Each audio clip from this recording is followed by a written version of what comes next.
1 जो बड़ा धचका देने वाला ऐलान था, इंडिया जो है एक ऐसा चक्र बनाएगा। अब देश सुदर्शन चक्र मिशन लॉन्च करेगा। देश की सुरक्षा के लिए मिशन सुदर्शन चक्र एक पावरफुल वेपन सिस्टम। भारत के दुश्मनों को कड़ी चेतावनी देते हुए कहा कि आने वाले 10 सालों में देश का एयर डिफेंस सिस्टम पूरी तरीके से बदल जाएगा और पहले से कई गुना ज्यादा मजबूत होगा। चीज अनाउंस की है और वो जो नई चीज अनाउंस की है वो है इंडिया के लिए नया डिफेंस सिस्टम, जिसको उन्होंने कहा सुदर्शन चक्र। पीएम मोदी ने मिशन सुदर्शन चक्र लॉन्च करने की घोषणा की, जो भारत का नया और ताकतवर made in India air defence system होगा। दुश्मन के हमले को न्यूट्रलाइज तो करेगा ही करेगा, लेकिन कई गुना ज्यादा दुश्मन पर हिट बैक करेगा। बात करी सुदर्शन चक्र के बारे में। अब सुदर्शन चक्र कृष्ण भगवान का हथियार था, वेपन था, उसके बारे में आप सब लोग जानते हैं। जो नेशनल सिक्योरिटी गार्ड है एनएसजी, उसका भी जो लोगो है, जो सिंबल है, जो एम्बलम है नेशनल सिक्योरिटी गार्ड का, वो भी सुदर्शन चक्र है। उन्होंने कहा कि ये डिफेंस सिस्टम सिर्फ दुश्मनों के हमले को नाकाम नहीं करेगा, बल्कि उन पर कई गुना तेजी से पलटवार भी करेगा। पीएम मोदी ने कहा कि अब सुदर्शन चक्र पर जब हम नजर डालते हैं कि देखें, एक तो ये नाम ही ऐसा रखते हैं। नमस्कार दोस्तों, जय हिंद। ALN भारत में आपका स्वागत है। दोस्तों, भारत में हमेशा दुनिया को ये दिखाया है कि हम शांति के पुजारी हैं, लेकिन जब बात आती है देश की सुरक्षा की तो हम किसी से पीछे नहीं रहते।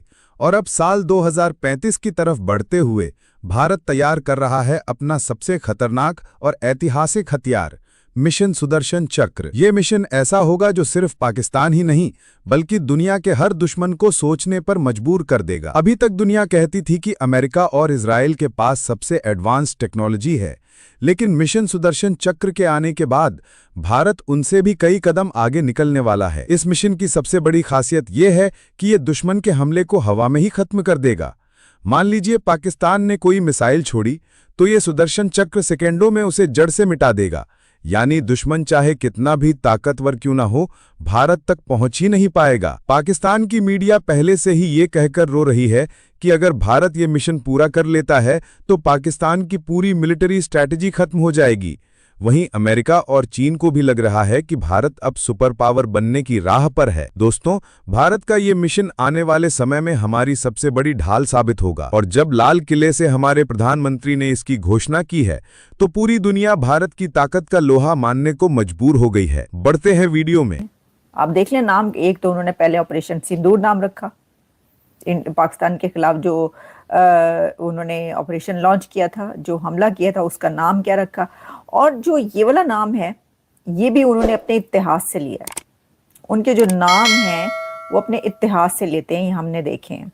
अच्छा, अभी हम ये देखें कि भाई ये क्या है उसके अंदर। तो सबसे पहले तो मैं आपको ये बताऊं कि ये जो है ये कब इसको डिसाइड किया गया था कि जो ये है सुदर्शन चक्र, ये हमें बनाना है अपना नया आयरन डोम। इजराइल की तरह, अमेरिका की तरह हमें भी अपना जो है वो डिफेंस सिस्टम उसको डेवलप करना है। तो उसके लिए कहा जाता है कि during a high level security meeting in June, India's leadership formally set it's sites on building its own indigenous multi layer air defence shield.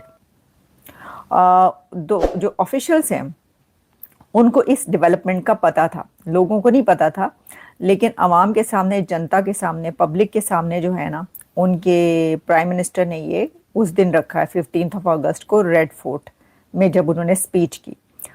जो आयरन डोम की तरह या फिर अमेरिका के गोल्डन डोम की तरह होगा और ये चक्र इंडिया को महफूज रखेगा। और ये चक्र इंडिया का जी सिर्फ और सिर्फ 10 सालों में बनने वाला है। मतलब इंडिया भी आयरन डोम की तरह अपनी फिजाओं को महफूज कर लेगा। और इसके साथ साथ उन्होंने तेजाज की बात की। मेड इन इंडिया, दोस्तों मेड इन इंडिया ये एक ऐसा टैग है, जब जब इंडिया से इसकी गूंज उठती है, इसका नारा लगाया जाता है, तो यूनाइटेड स्टेट ऑफ अमेरिका की टांगे कांपती है कि भाई इंडिया क्यों मेड इन इंडिया की बात करता है। उन्होंने बोला कि हमने अपने फाइटर बनाए हैं, इंडिया के तमाम इंजीनियर, तमाम प्रोफेशनल्स मिलके जी इसका इंजन बनाया और इंडिया जो है एयरक्राफ्ट के मामले में भी इंडिपेंडेंट होना चाहता है। नो डाउट इंडिया जो है मिलिट्री में काफ़ी ज़्यादा इंडिपेंडेंट हो चुका है। और अब बात आती है इंजन्स की, जो भी बहुत जल्द जो है नरेंद्र मोदी बनाना चाहेंगे। तो एक तरफ पाकिस्तान और दूसरी तरफ इंडिया, आखिर इन दो कंट्रीज़ के बीच होने क्या वाला है। और नरेंद्र मोदी का ये जो पैगाम है, ये पाकिस्तान के लिए कितना बड़ा थ्रेट होने वाला है। तो उसमें ये कहा गया कि जो आइडिया है वो ख़ास तौर पर गेन अर्जेंसी ड्यूरिंग ऑपरेशन सिंदूर, जबकि ये नीड महसूस की गई कि जो सिस्टम है उसको counter multiple layers of aerial threats became evident. कि भाई जो देखे ना, पाकिस्तान ने जब पहले तो इंडिया ने हमला किया, भारत ने जो हमला किया था वो आपने देखा था, वो तो चलता रहा। फिर उसके बाद अगले दिन जो है वो कहा गया कि पाकिस्तान ने कब हमला करना है, जवाब कब देना है।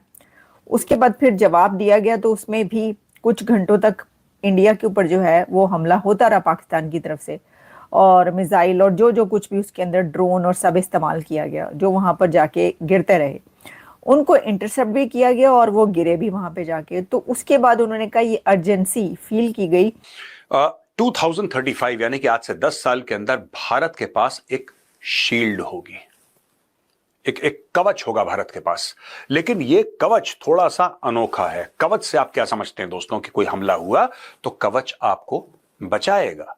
ये सुदर्शन चक्र सिर्फ बचाएगा नहीं, ये वापस पलटवार भी करेगा। ये जो सुदर्शन चक्र है, ऑब्वियसली अब मैं आपको समझाता हूं कि क्या हो सकता है। ये मेरा एनालिसिस है, ऐसा प्रधानमंत्री जी ने नहीं बोला है, लेकिन ये मेरा एनालिसिस है कि ये जो सुदर्शन चक्र है आखिर ये है क्या, वो किस चीज की बात कर रहे थे। अब दोस्तों एयर डिफेंस के बारे में तो आपने सुना है और आपने ऑपरेशन सिंदूर में देखा किस तरीके से हमारे एयर डिफेंस ने कार्रवाई करी, जबरदस्त काम किया। मजा आ गया देख के कि इतने लेवल ऑफ प्रोफेशनलिज्म के साथ कोई काम कर सकता है। मैंने किसी देश को नहीं देखा कि इस लेवल का काम करे। अमेरिकन बेसेस भी हिट हुए हैं ईरानियन मिसाइल से और अमेरिकन बेसेस भी उनको नहीं रोक पाए। इजराइल का बहुत जबरदस्त माना जाता है, लेकिन इजराइल भी सारे के सारे नहीं रोक पाया। सिर्फ भारत में यह है कि 99.9% इन्होंने लगभग रोक ही दी। और हजारों के तादाद में पाकिस्तान ने ड्रोन भेजे थे, मिसाइल्स तो कई 100 के तादाद में भेजी थी, सबके सबको मार गिराया। उसको कौन कौन से वेपन्स चाहिए, उसने कैसे अपने उसको सिस्टम को जो है ना वो डेवलप करना है। ये फायदा हुआ है किसका, जंग का। ये भारत ने जो हमला किया पाकिस्तान पर, इसकी वजह से इंडिया को ये पता चल गया है कि जब देखें, अब हम अगर इसको इस तरह लें, ये बड़ी सादा सी बात कही जाती है ना कि देखो पाकिस्तान ने जो है हमला किया या नहीं किया, भारत इतनी देर तक हमला करता रहा।